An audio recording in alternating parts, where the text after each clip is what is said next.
Now, over the last few months, we've been bringing you stories from the Falklands War. 40 years on from the conflict, 255 British military personnel lost their lives. And today marks the anniversary of what was called Liberation Day, the day when the Argentine forces surrendered, bringing the war to an end.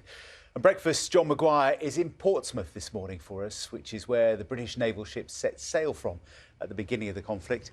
Good morning to you, John, and you're on board a little ship there yourself. Morning.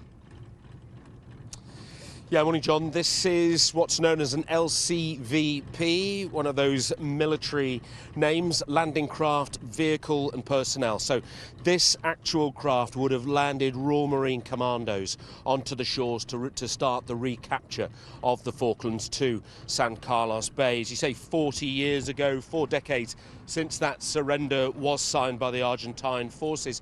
As with all wars fought by young men and women, and of course the Falklands, no exception. We've been hearing from 3 people who fought there in the South Atlantic such a long time ago, so far away from home. I was 16. Invincible. I thought so. I kind of look at people around me now who are a similar age and I think, would you be able to do what we did then? We're going to war, it'll be fine, we'll be immortal. And then you find out that it's a whole different ballgame. The Falkland Islands, the British colony in the South Atlantic, has fallen. Prime Minister, BBC, can we have a word about the situation? The government has now decided that a large task force will sail as soon as all preparations are complete. We didn't know where it was. We didn't know where the Falklands, nobody had a clue where the Falklands was whatsoever.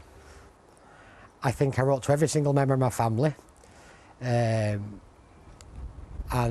very apprehensive, very nervous, internally very, very scared, but being, I'll say a man, but I wasn't, I was a boy, the pride wouldn't let me show that. The task force, with all its power, is ready. Britain has gathered its might.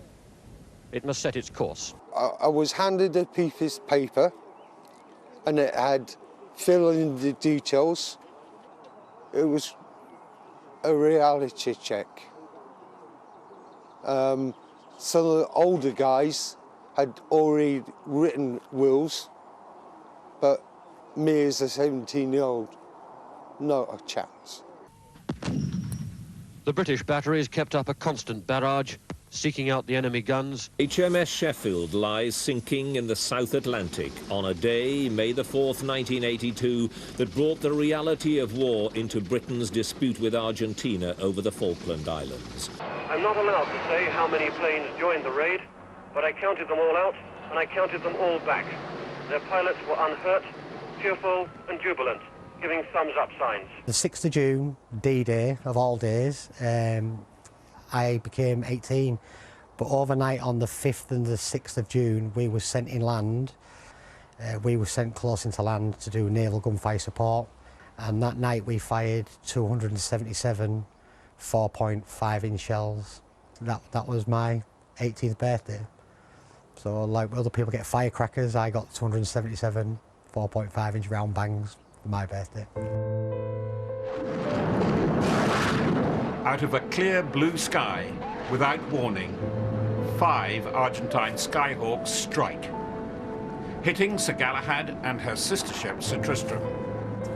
When we got stuck in the corridor on Galahad, I realised that I could die. A very nasty, horrible death. And I wasn't immortal anymore, I was very vulnerable. Davis read out the roll of those who died. Philip Anthony Sweet. 50 in all, the worst casualties of the whole campaign.